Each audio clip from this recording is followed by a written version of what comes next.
Hello everyone, welcome back to my channel. कैसे हो आप सभी? आई एम श्योर कि आप सभी लोग ठीक होंगे। तो चलिए हम लोग आज का वीडियो स्टार्ट करते हैं। आज के वीडियो में हम लोग डील करने वाले हैं एक 4 नंबर का question, drugs acting on respiratory system, यानी कि हमारा जो रेस्पायरेटरी सिस्टम होता है इस पर कौन कौन से ड्रग्स कैसे वर्क करते हैं, ये हम आज की वीडियो में डिस्कस करने वाले हैं। ठीक है, बहुत ही ईजी लैंग्वेज में और सिंपल वे में मैं आपको समझाने वाली हूँ कि कौन कौन से ड्रग्स होते हैं और ये कैसे हमारे रेस्पायरेटरी सिस्टम में वर्क करते हैं। ठीक है, तो जो लोग भी चैनल पर नए हैं वो लोग चैनल को सब्सक्राइब कर ले। और हाँ, पीडीएफ नोट्स की रिक्वायरमेंट हो तो डिस्क्रिप्शन में मेरा मेल दिया हुआ है, उस पर कांटेक्ट करके आप लोग पीडीएफ नोट्स ले सकते हो। तो चलिए स्टार्ट करते हैं, drugs acting on respiratory system. सबसे पहले तो हम ये देखते हैं कि हमारा रेस्पायरेटरी सिस्टम है क्या। रेस्पायरेटरी सिस्टम यानी कि जो हमें ब्रीथिंग में हेल्प करता है, यानी कि हमारी नोज से लेके लंग्स तक का जो पार्ट होता है वो रेस्पायरेटरी सिस्टम के अंदर आता है। रेस्पायरेटरी सिस्टम का फंक्शन क्या है?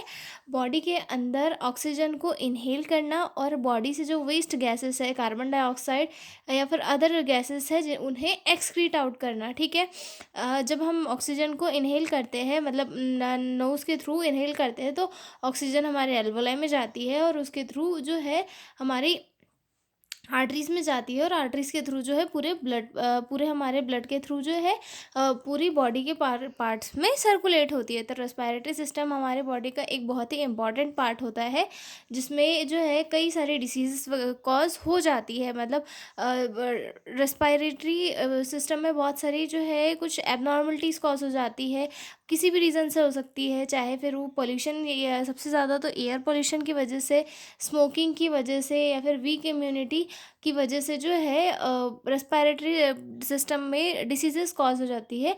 और उन डिसीज़ेस को ट्रीट करने के लिए या फिर उनके सिम्टम्स को कम करने के लिए जो रेस्पायरेटरी सिस्टम्स वाले ड्रग होते हैं वो दिए जाते हैं, ताकि उन सिम्टम्स को कम किया जा सके और पेशेंट की डिसीज़ को ट्रीट किया जा सके। कौन कौन से मेनली ड्रग है जो हमको पता है कि कौन कौन से ड्रग यूज़ किए जाते हैं, जैसे कि ब्रोंकोडायलेटर्स हो गया, या फिर एंटी इन्फ्लामेटरी ड्रग हो गया, कॉर्टिकोस्टेरॉइड्स हो गया। ये सारे ड्रग्स काय में यूज़ किए जाते हैं? रेस्पायरेटरी सिस्टम को ट्रीट करने में। रेस्पायरेटरी डिसीजेस कौन सी होती है? हमने मेडिकल सर्जिकल में काफ़ी पढ़ी थी, जैसे कि अस्थमा हो गया, सीओपीडी हो गया, और उसके बाद अदर भी हो गया, डिस्निया हो गया, निमोनिया हो गया, प्लूरल इफ्यूजन हो गया। ये सारी डिसीजेस क्या है? रेस्पायरेटरी डिसीजेस है, जिनके कारण हमें जो है ब्रीथिंग डिफ़िकल्टी या फिर अदर प्रॉब्लम देखने के लिए मिलती है। तो इंट्रोडक्शन से स्टार्ट करते हैं।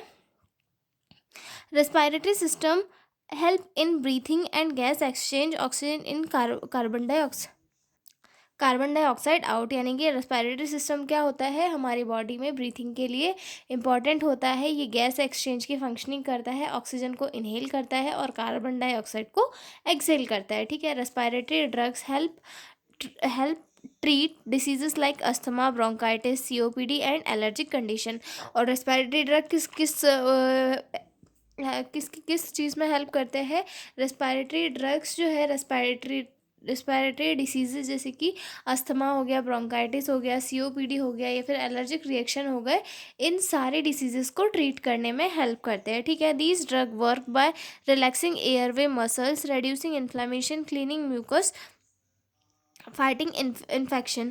ये ड्रग क्या करते हैं? हमारे एयरवे को रिलैक्स करते हैं, यानी कि उनमें जो इन्फ्लामेशन आ जाती है उन्हें रिड्यूस करते हैं। म्यूकस जो कि इन्फेक्शन के कारण सिक्रीट होता है हमारे एयरवे में, उसे क्लीन करते हैं। और जो इन्फेक्शन कॉजिंग बैक्टीरिया हो गया, जैसे कोई भी इन्फेक्शियस बैक्टीरिया हमारे एयरवे में एंटर करता है, वहाँ पे इन्फेक्शन कॉज करता है, तो उन बैक्टीरिया से लड़के हमारी बॉडी को क्या करते हैं? प्रिवेंट करते हैं। ठीक है, देखते हैं क्लासिफिकेशन ऑफ रेस्पायरेटरी ड्रग्स की, कौन कौन से इसमें रेस्पायरेटरी ड्रग्स को बांटा गया है। तो सबसे फर्स्ट आता है इसमें ब्रोंको डायलेटर्स। ठीक है, ब्रोंको डायलेटर्स को सभी को पता होगा, क्योंकि मेडिकल सर्जिकल में काफ़ी सारे डिसीजेस है जिसमें ब्रोंको डायलेटर्स का यूज़ पढ़ा है हमने। ठीक है, ब्रोंको डायलेटर्स क्या करते हैं? Drugs that dilate open the bronchial tubes to make breathing easier. Bronchodilator क्या करते हैं कि हमारी जो ब्रोंकाई होती है उसे थोड़ा खोल देती है, दैट मीन्स थोड़ा वाइड कर देती है, जिसकी वजह से क्या होता है?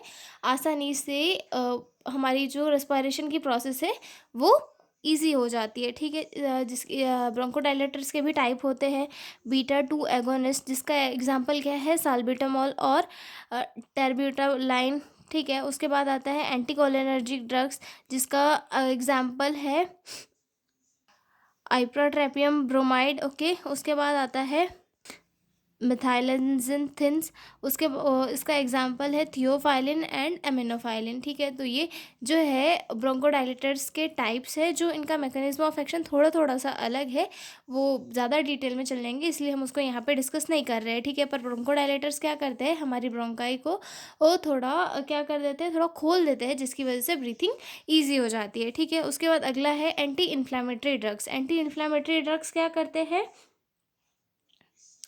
Reduce inflammation and swelling in airway. जो हमारा एयरवे होता है उसमें इन्फ्लामेशन और स्वेलिंग को कम करते हैं, जिसकी वजह से क्या होता है, ब्रीथिंग अच्छी होती है और म्यूकस का सिक्रेशन भी कम होता है। ठीक है, जिसमें टाइप्स कौन से हैं एंटी इन्फ्लामेटरी ड्रग्स के। ठीक है, तो इसमें आता है कॉर्टिकोस्टेरॉइड्स और आता है ल्यूकोटेरिन रिसेप्टर्स एंटागोनिस्ट। ठीक है, कॉर्टिकोस्टेरॉइड के एग्जाम्पल क्या है, बैक्लोमेथाजोन और ब्यूटासेनाइड। ठीक है, और उसके बाद अगले के एग्जाम्पल्स क्या क्या है, मॉन्टेल्यूकोस्ट। ओके, उसके बाद आते हैं अगले ड्रग्स जिन्हें हम एंटी हिस्टामाइंस कहते हैं। ठीक है, एंटी हिस्टामाइंस क्या करते हैं, एंटी हिस्टामाइंस जो है हिस्टामाइन रिसेप्टर्स को ब्लॉक करते हैं, जिससे कि एलर्जी के सिम्टम्स कम दिखते हैं। ठीक है, they block histamine receptors reduce allergy symptoms like sneezing, runny nose. मतलब जो एंटी हिस्टामाइंस है वो हिस्टामिन रिसेप्टर को ब्लॉक करती है, जिसकी वजह से क्या होता है, स्नीजिंग या फिर रनी नोज जैसे सिम्टम्स कम दिखाई देते हैं। इसका एग्जाम्पल क्या है, क्लोरफेनिरामाइन। ओके, उसके बाद आते हैं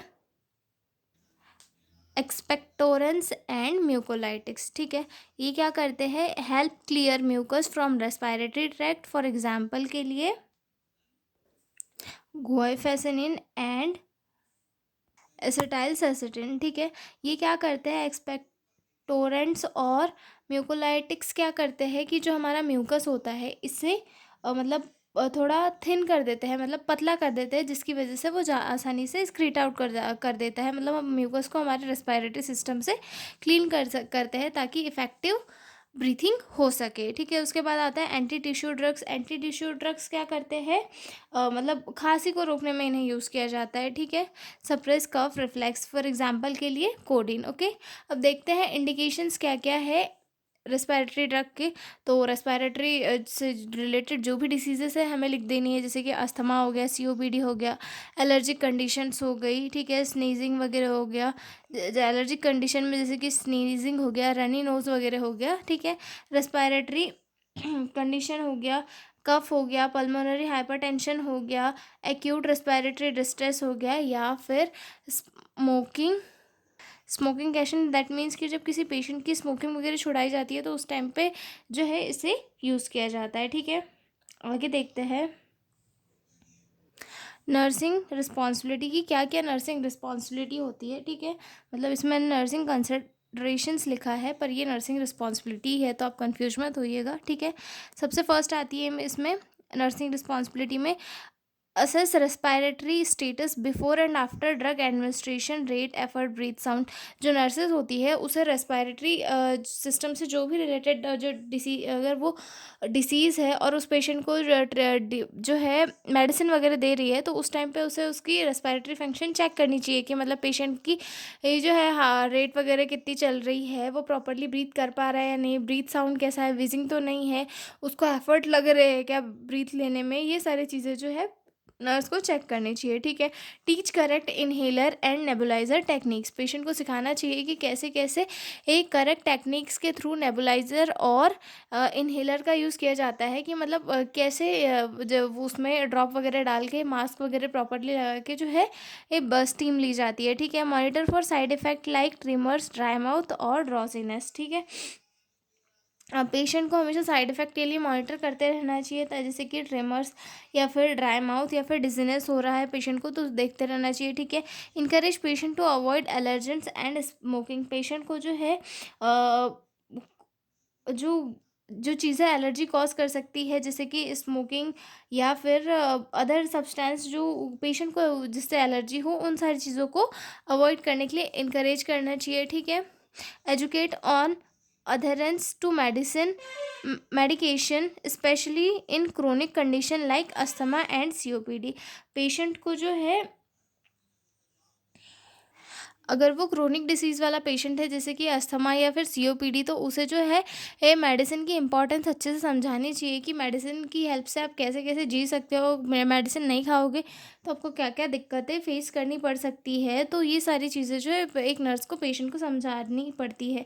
और भी ज़्यादा रिस्पॉन्सिबिलिटीज़ होती है, जैसे कि इमरजेंसी सिस्टम, जैसे इमरजेंसी सिम्टम्स जैसे कि ब्रीथलेसनेस बढ़ जाना या फिर वीजिंग होने पर तुरंत जो है हाई अथॉरिटी से उन्हें कांटेक्ट करना हो सकता है। प्रॉपर डॉक्यूमेंटेशन करना, पेशेंट को पोजीशन प्रोवाइड करना। मेनली रेस्पिरेटरी सिस्टम से रिलेटेड डिसीज़ वाले पेशेंट को क्या दिया जाता है, सेमी फाउलर पोजीशन दी जाती है ताकि वो अच्छे से ब्रीथ ले सके। तो जो नर्सेस होती हैं उन्हें भी उसका ध्यान प्रॉपरली रखना होता है। ठीक है, तो ये था हमारा रेस्पिरेटरी ड्रग, मैंने काफ़ी शॉर्ट में बताया है। तो अब हम मिलेंगे अगले वीडियो में एक नए क्वेश्चन के साथ, तब तक के लिए बाय बाय।